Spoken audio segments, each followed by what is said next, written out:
Hola, bienvenidos. Muchísimas gracias por acompañarme. Continuamos con El Resplandor de Stephen King.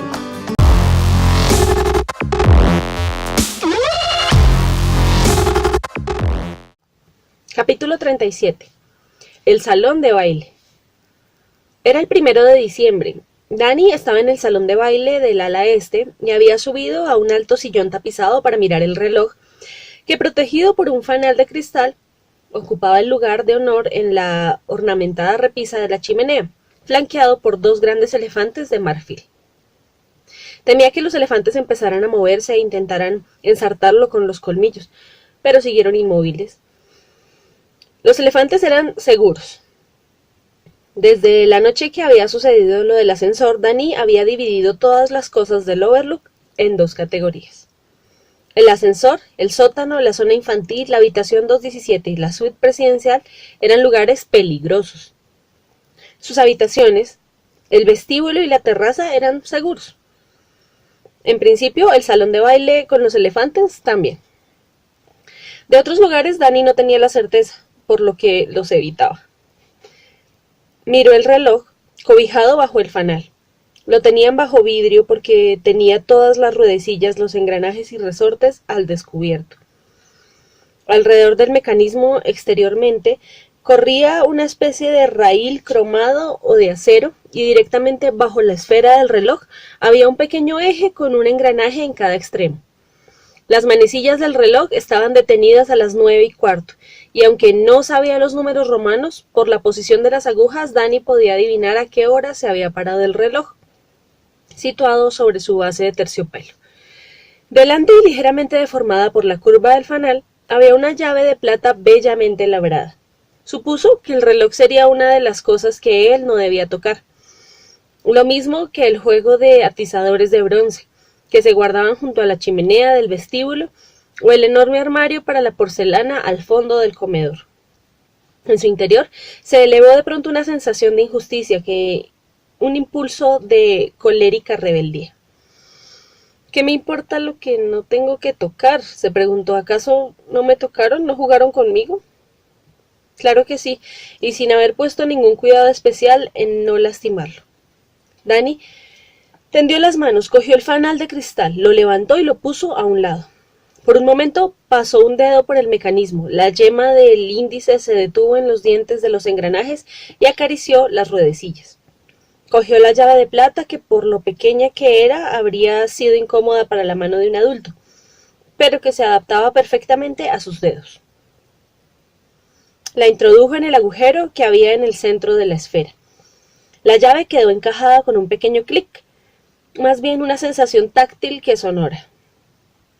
Se le daba cuerda hacia la derecha en el sentido de las agujas del reloj, como le habían enseñado. Danny hizo girar la llavecita hasta que encontró resistencia y después la retiró. El reloj empezó a latir, las ruedecillas giraron. Una gran rueda catalina se movía en semicírculos hacia adelante y hacia atrás. Las manecillas avanzaban. Si uno mantenía la cabeza inmóvil y los ojos bien abiertos, se veía cómo el minutero marchaba con su acostumbrada lentitud hacia la próxima reunión de ambas agujas, dentro de 45 minutos. Y la muerte roja imperaba sobre todos. Danny frunció el entrecejo y meneó la cabeza para librarse de la idea que para él no tenía significado ni connotación alguna. Volvió a extender el índice y empujó el minutero hasta hacerlo llegar a la hora, con curiosidad por ver qué sucedería. Aunque no era un reloj de cuco, el raíl de acero tenía que servir para algo. Resonó una breve serie de clics metálicos y después el reloj empezó a entonar en un campanilleo el vals del Danubio azul de Strauss. Empezó a desenvolverse un prieto rollo de tela de no más de 4 centímetros de ancho, mientras una serie de martillos diminutos se levantaban y caían rítmicamente. Desde atrás de la esfera del reloj aparecieron 2 figurillas deslizándose por el raíl de acero. 2 danzarines de ballet. A la izquierda una muchacha de falda vaporosa y medias blancas. A la derecha un muchacho con ajustada malla de baile negra y zapatillas de ballet. Con las manos formaban un arco por encima de la cabeza. Los 2 se reunieron en el centro frente al número 6. Dani advirtió que en los costados, debajo de las axilas, los muñequitos tenían unos surcos muy pequeños. En esos surcos se insertó el pequeño eje y volvió a percibir un clic. Los engranajes que había en los extremos del eje empezaron a girar, mientras seguía tintineando el Danubio azul. Los dos bailarines se abrazaron. El muchacho levantó a la chica y después resbaló sobre el eje hasta que los dos quedaron tendidos. La cabeza del chico oculta bajo la breve falda de la bailarina, el rostro de ella oprimido contra el centro del leotardo de él, moviéndose ambos con mecánico frenesí. Dani arrugó la nariz. Se estaban besando los pipis, eso le pareció asqueroso. Al cabo de un momento, la secuencia empezó a repetirse al revés. El muchacho se enderezó sobre el eje y dejó a la chica en posición vertical. Dani tuvo la impresión de que cruzaban una mirada de entendimiento mientras volvían a poner los brazos en arco sobre la cabeza. Después, los dos se retiraron por donde habían venido y desaparecieron en el momento en que terminaba el Danubio azul. El reloj empezó a desgranar lentamente una hilera de gorjeos argentinos.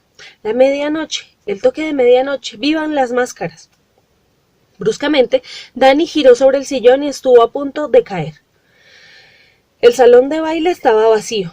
Por la enorme ventana doble que parecía la de una catedral, vio que de nuevo estaba empezando a nevar. La enorme alfombra del salón de baile, arrollada para poder bailar, ricamente entretejida de dibujos en rojo y oro, descansaba tranquilamente en el suelo.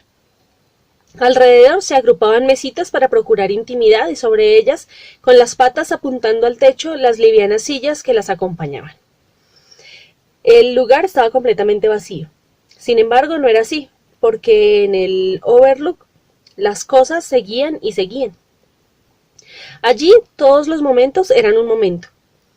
En el pasado hubo una interminable noche de agosto, en 1946, llena de risas y bebidas en que unos pocos elegidos, que esplendían, paseaban subiendo y bajando en el ascensor, mientras bebían copa tras copa de champán y se prodigaban cortesanas atenciones. También hubo una hora antes del amanecer, en una mañana de junio de 20 años después, en que los asesinos a sueldo de la organización disparaban interminablemente sus armas sobre los cuerpos retorcidos y sangrantes de 3 hombres, cuya agonía se prolongaba interminablemente. En una habitación de la segunda planta, flotando en la bañera, una mujer esperaba a sus visitantes. En el Overlook, todas las cosas tenían una especie de vida, era como si a todo el lugar le hubieran dado cuerda con una llave de plata. El reloj estaba en marcha. Él era esa llave, pensó tristemente Dani. Tony se lo había advertido y él había dejado que las cosas siguieran su curso. Si no tengo más que 5 años, objetó al sentir una presencia incierta en la habitación. ¿Acaso no significa nada que solo tenga 5 años? No hubo respuesta. De mala gana, Dani volvió a mirar el reloj. Había tratado de evitarlo con la esperanza de que sucediera algo que le hubiera permitido no llamar a Tony, que apareciera un guardabosques o un helicóptero o un equipo de rescate, como pasaba siempre en los programas de televisión, que llegaban a tiempo y salvaban a la gente. En la televisión, los guardabosques, las patrullas de rescate y los médicos paracaidistas eran un ejército blanco y amistoso, que contrapesaba las confusas fuerzas del mal que Dani percibía en el mundo. Cuando la gente tenía dificultades, la ayudaban a salir de ellas, le solucionaban las cosas. Nadie tenía que salir solo de un embrollo.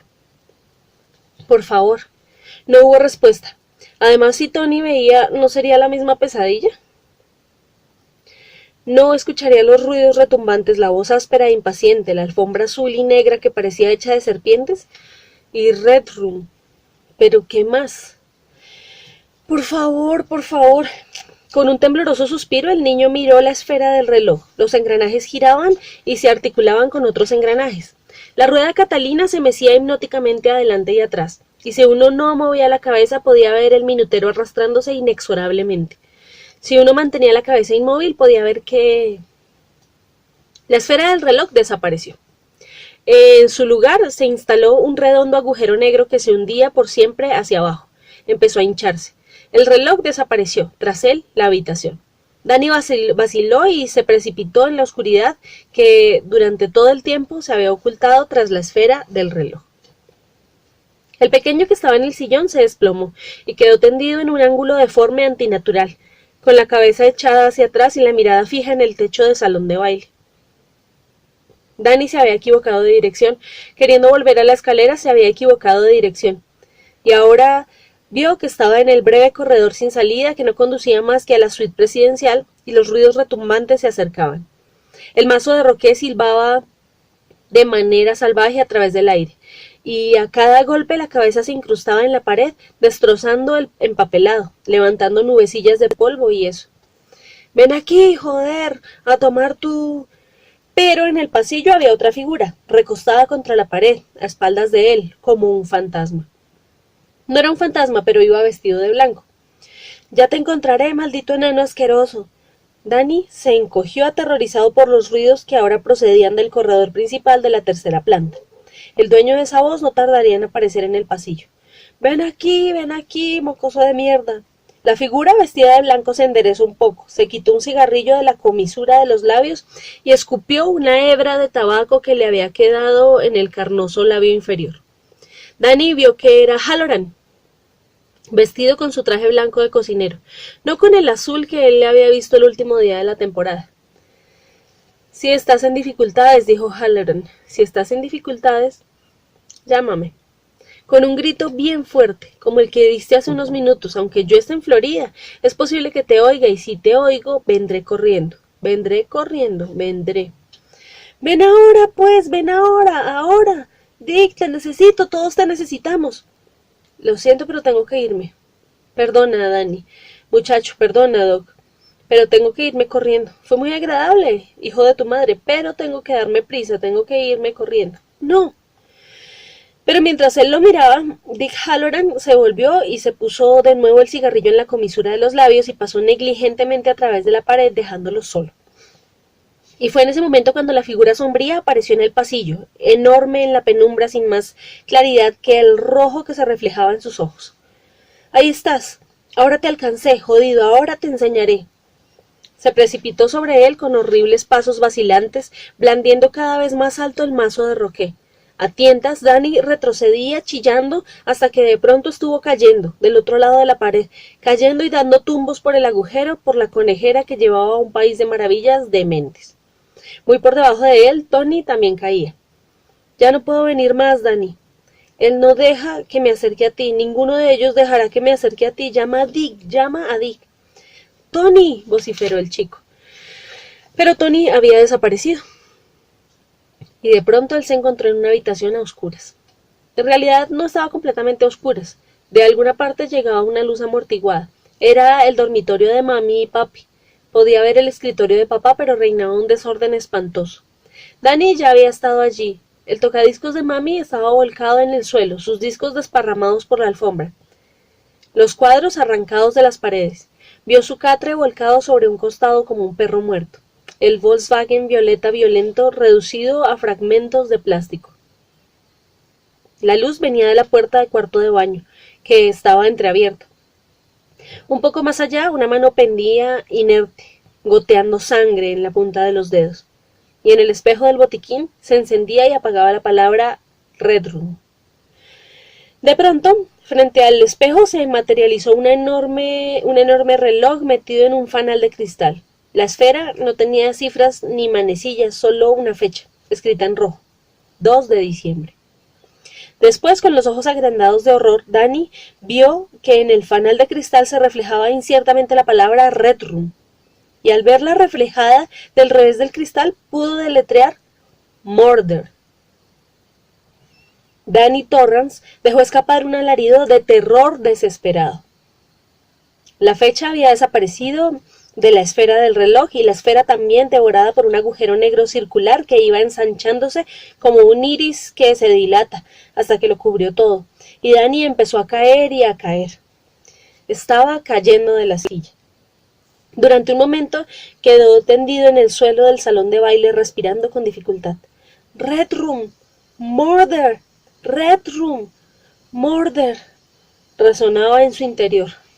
Sobre todos ellos imperaba la muerte roja. «Quitaos las máscaras», y debajo de cada máscara rutilante, encantadora, que caía, aparecía el rostro todavía ignorado de la forma que lo perseguía por esos pasillos a oscuras, muy abiertos los ojos enrojecidos, inexpresivos y homicidas. Tenía miedo de qué cara aparecería a la luz, cuando llegara el momento de quitarse las máscaras. ¡Dick!, gritó con todas sus fuerzas, con una intensidad tal que le pareció que la cabeza le estallaba. ¡Dick, por favor, ven! Por encima de él, el reloj, al que había dado cuerda con la llave de plata, seguía marcando los segundos, los minutos, las horas. Gracias por seguirme acompañando en la lectura del Resplandor de Stephen King. Nos vemos en el siguiente video.